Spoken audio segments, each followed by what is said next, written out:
자, 오늘 저희에게 주신 본문 말씀은 사도행전 3장 1절로 10절 말씀입니다. 함께 교독하도록 하겠습니다. 죄송해요. 제가 먼저 하겠습니다. 제9시 기도 시간에 베드로와 요한이 성전에 올라갈새 먼저 먹게 된 일을 사람들이 메고 오니 이는 성전에 들어가는 사람들에게 구하게 되려 하여 날마다 일어나는 성전에 주는지라. 그가 베드로와 요한이 성전에 들어가려 함을 보고 구걸하거늘 베드로와 요한과 더불어 청대하여 이르되 우리를 보라 하니 그가 그들에게 무엇을 얻을까 하여 바라보거늘 베드로가 이르되 은과 금을 내게 얻으니와 내게 있는 이것을 내게 주노니 나사렛 예수 그리스도의 이름으로 믿으라 하고 오른손을 잡아 일으키니 발과 발목이 곧 힘을 얻고 뛰어서서 걸으며 그들과 함께 성전으로 들어가면서 걷기도 하고 뛰기도 하며 하나님을 찬송하니 모든 백성이 그 걷는 것과 하나님을 찬송함을 보고 그가 본래 성전 미문에 앉아 구걸하던 사람인 줄을 알고 그에게 일어난 일로 인하여 심히 놀랍게 여기며 놀라니라. 아멘. 오늘 저희에게 주신 본문 말씀 가운데 하나님의 시선이 머문 것은 나면서부터 걷지 못하는 자에게 하나님의 시선이 머물러 계십니다. 예수 그리스도의 이름을 듣고 그가 변화되기 이전의 삶과 변화된 삶을 이렇게 본문에서 잘 나타내고 있습니다. 그렇다면 그의 이전의 삶은 어떠했습니까? 그의 이전의 삶은 말씀을 보면 나면서부터 못 걷게 되는 이라고 되어 있습니다. 태어나면서부터 자신의 두 다리로 걸을 수 없었고요. 그런데 이 사람을 사람들이 메고 성전 미문에 날마다 옮겨줬다고 합니다. 왜 하필이면 메고 왔을까요? 그냥 어깨동무를 하듯이 부축해서 한 사람이 이렇게 도움을 줄 수도 있는데 날마다 사람들이 이를 메고 왔다는 것입니다. 돈이 많은 사람이라면 돈을 써서 사람들을 시켜서 이렇게 옮길 수 있었겠죠. 하지만 구걸하는 사람이었잖아요. 가난한 사람이라는 거죠. 그리고 바디메오랑 예를 들어 비교해 볼 수 있는데 바디메오처럼 아버지가 있거나 아니면 명문 가문, 사람들에게 잘 알려진 그런 가문의 사람도 아니었다는 것입니다. 그냥 이름 모를 그냥 구걸하는 사람인데 그 사람을 사람들이 날마다 메고 왔다는 겁니다. 왜 메고 왔어야만 될까요? 그것은 자신의 두 다리로 일어날 수조차 없었기 때문입니다. 일어날 수 없으니까 일을 할 수 없었을 것이고 일을 할 수 없으니까 돈을 벌지 못했을 것입니다. 그렇다면 그의 삶은 늘 궁핍함의 연속이었겠죠. 그의 삶을 잘 묘사한 그림이 이 그림입니다. 사람들에게 손가락질 받았을 것이고 그가 사람들이 모인 성전에 들어갈 수 있었을까요? 들어갈 수 없었을 것입니다. 부정한 자이고 저주받았다고 하면서 손가락질하고 그를 성전에도 들여보내지지 않았을 것입니다. 그는요, 혼자서는 아무것도 할 수 없고 혼자서는 끼니도 해결할 수 없는 그런 사람이었습니다. 그에게 원하는 것은 성경에서는 말하기를 구걸하던 사람, 또 남에게 무언가를 얻고자 하는 사람. 그리고 베드로가 은과 금은 내게 없다는 뜻이 무슨 뜻입니까? 그 사람이 원하는 것이 은과 금일지도 모른다라는 그런 이미지를 가진 사람이라는 것입니다. 그런데 그가요, 성전 미문에 앉아 있습니다. 왜 성전 미문에 앉아 있었을까요?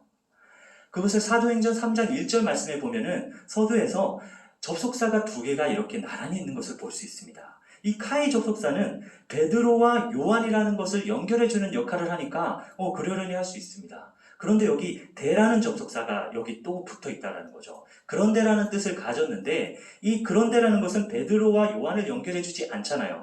베드로 그런데 요한 아니잖아요. 그러면은 이것은 앞에 문단과 연결하고 있다는 역할을 한다는 것입니다. 그래서 이 헬라어 성경은 이 역순으로 번역하는 부분도 있고 그리고 이 역순으로 번역하는 이 역할을 하는 한 단어를 수식하거나 한 문장을 수식하거나 그 기능적인 역할을 할 때 그 단어나 그 문장 다음에 기록됩니다. 그래서 접속사로 시작하는 문장도 있지만 한 단어 다음부터 시작하는 접속사도 있다라는 것입니다. 그렇다면은 앞에 문단을 봐야 되잖아요. 이렇게 그런 데는 앞에 문단과 연결되어 있는데 사도행전 2장은 어떤 본문이 있죠? 성령께서 강림하셔서 각 사람 머리 위에 불꽃같이 앉으셔서 거기서 이제 많은 사람들이 교회가 태동되는, 베드로가 하나님의 말씀을 전하고 복음을 전하면서 그곳에 예루살렘 교회가 태동되는 그런 기쁜 날, 기쁜 소식이 전해진 날입니다. 이것을 또 접속사 대가 이 오순절 본문의 전체를 연결할까요? 그렇다면은 굳이 문단을 나눌 필요 없이 2장부터 3장까지 쭉 연결해도 되잖아요. 그냥 3장에 기록할 필요가 없다라는 것입니다. 그래서 접속사의 역할은 바로 직접 문단을 접속하는 역할을 한다고 보고 제가 사본을 직접 찾아봤습니다. 알렉산드리아 사본이 가장 오래된 사본 중에서 알렉산드리아 사본의 특징은 문단 나누기가 이렇게 상세하게 되어 있습니다. 다른 그전에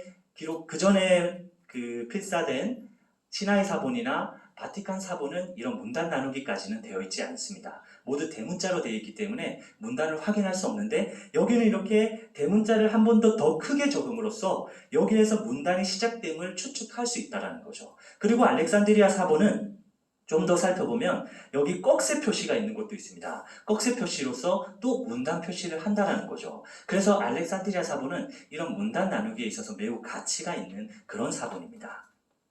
이 사본을 통해서 보았을 때 그러면 40절 혹은 42절, 43절에서 문단이 시작된다고 볼 수 있는데 저는 혹시 모르니까 그 꺽쇠 문단을부터 함께 이렇게 보는 것이 좋겠다 생각을 해서 40절부터 함께 확인해 보겠습니다. 함께 저부터 교독하겠습니다. 또 여러 말로 확증하여 권하여 이르되 너희가 이 패역한 세대에서 구원을 받으라니 죄송합니다.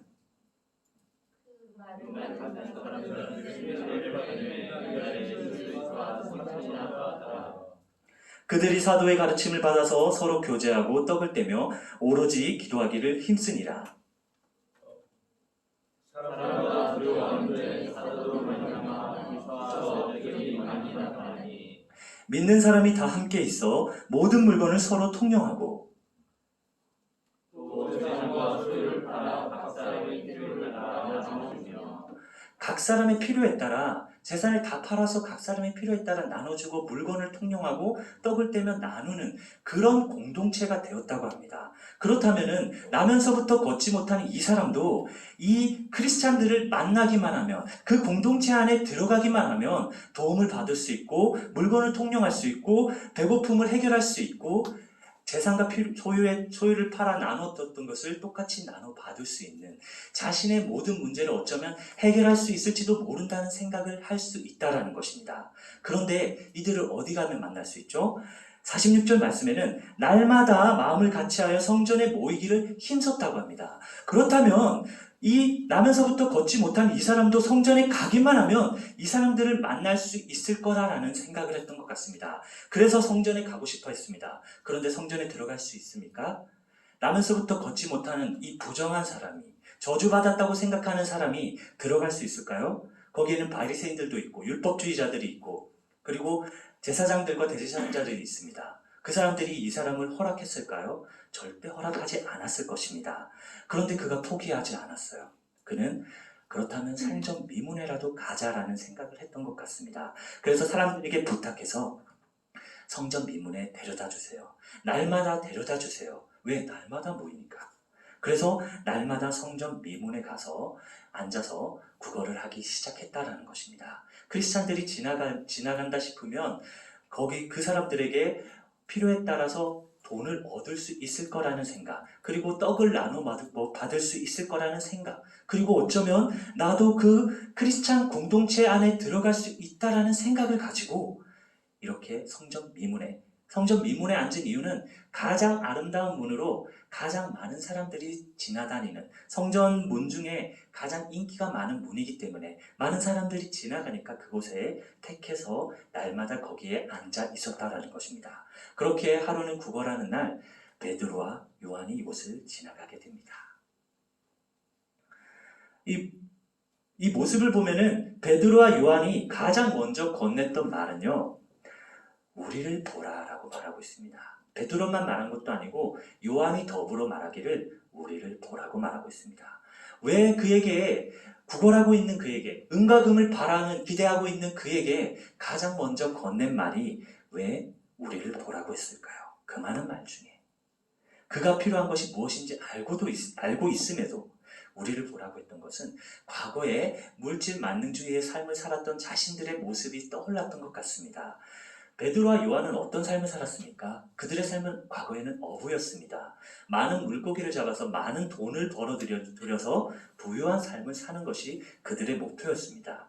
그래서 매일 물고기를 잡으러 갈릴리 바다에 나갔고, 그리고 물고기가 잡히지 않는 날이면 밤이 새는 줄도 모르고 고기를 잡았던 것이 베드로였습니다. 그리고 또 요한은 어떻습니까? 요한은 그물을 다 씻고 퇴근 준비까지 다 마쳤는데 베드로에 비해서 많은 물고기가 잡았다는 소식을 접하자마자 그는 뒤도 돌아보지 않고 다시 바다로 향했던 것이 바로 요한과 야고보였습니다. 이렇게 베드로와 요한은요, 물질 만능주의의 삶, 많은 물고기를 잡아서 많은 부를 축적해서 여유 있는 삶을 누리는 그런 삶을 원했던 사람들입니다. 그런데 그들에게 예수 그리스도께서 찾아오시죠. 예수 그리스도께서 말씀해 주시고 가르침을 주시고, 그리고 그들이 그토록 간절히 원했던 그물이 찢어질 만큼 많은 물고기를 그들에게 잡게 해주셨습니다. 그들이 그때서야 알았어요. 내가 원했던 것이 이 많은 물고기가 아니었구나. 이 많은 물고기가 나의 삶 가운데 모든 것을 해결해 줄 수는 없겠구나.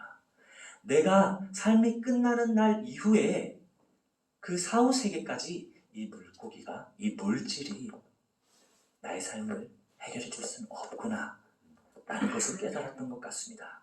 그래서 그들은요, 이 많은 물고기의 근원되는 예수 그리스도를 쫓기로 결심을 하게 됩니다. 지난날을 회개하며, 지난날의 죄를 모두 회개하며 예수 그리스도를 따르기를 결심하게 됩니다.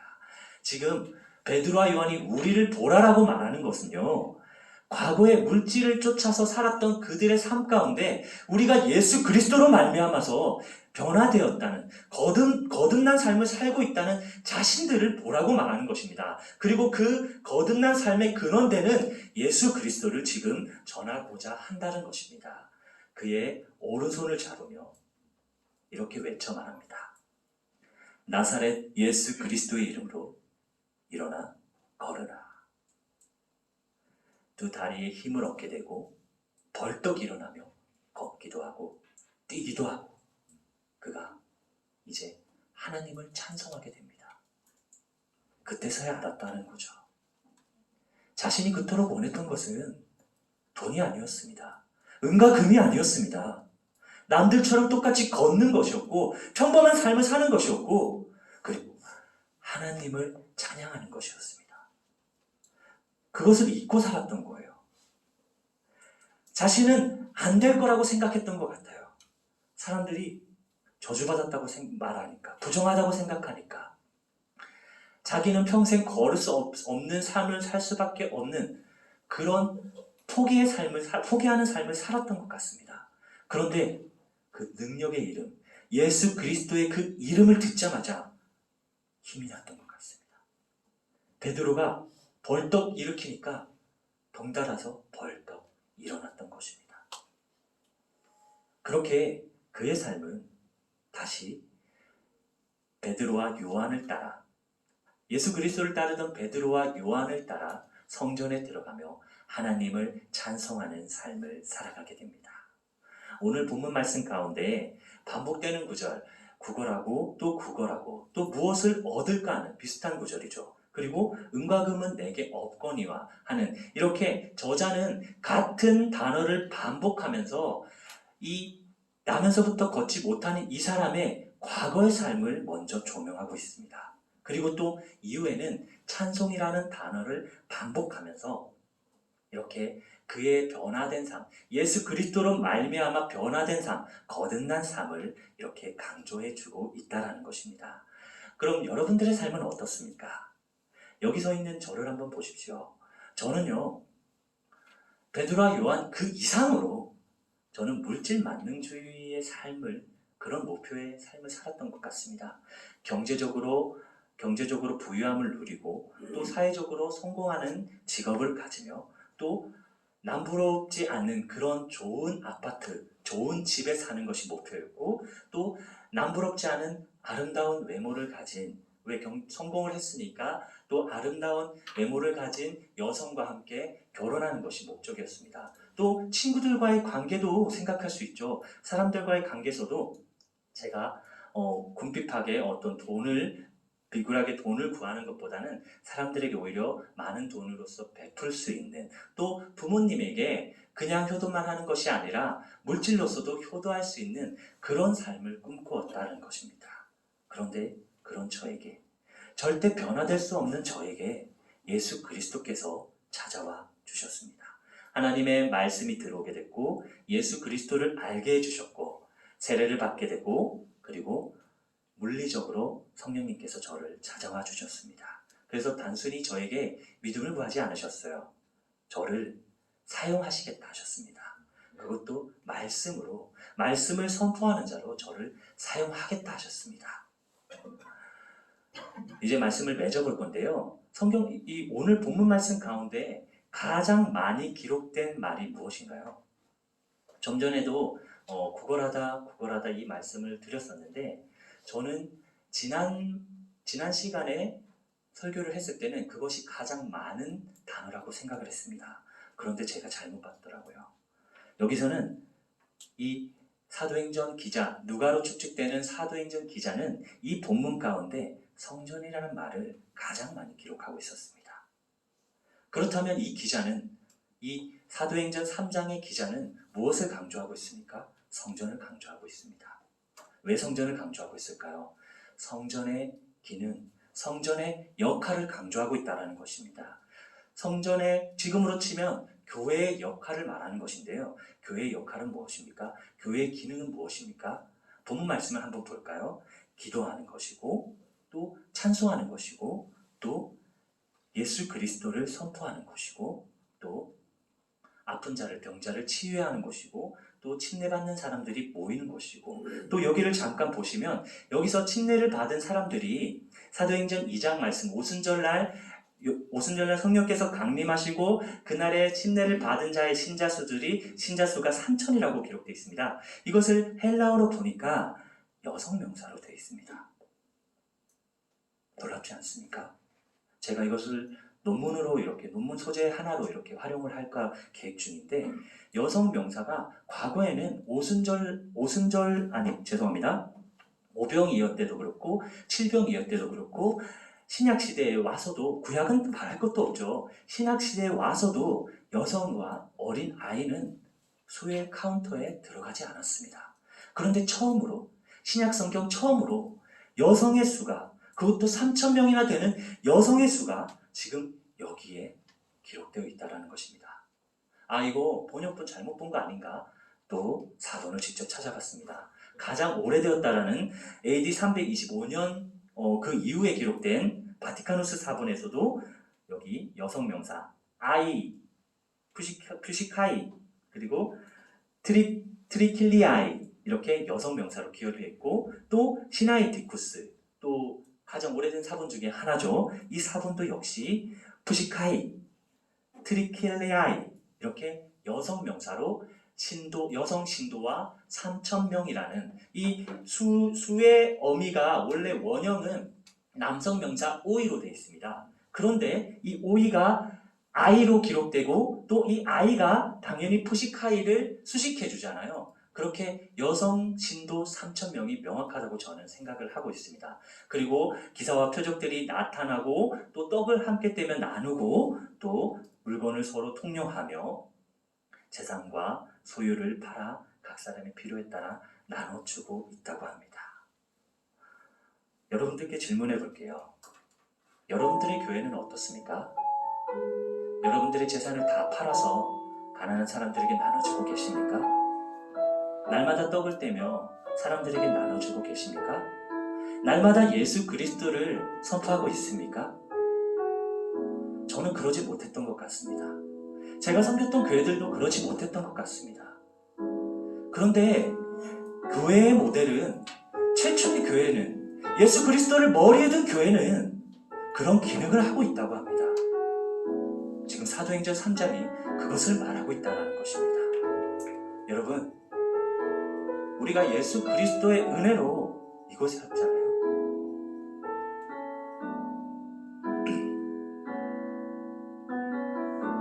그럼 우리도 그 예수 그리스도의 능력을 믿는 우리도 사람들에게 그 이름을 전해야 됩니다. 모든 재산을 팔아서 각 사람들에게 필요에 따라 나눠줘야 되고요.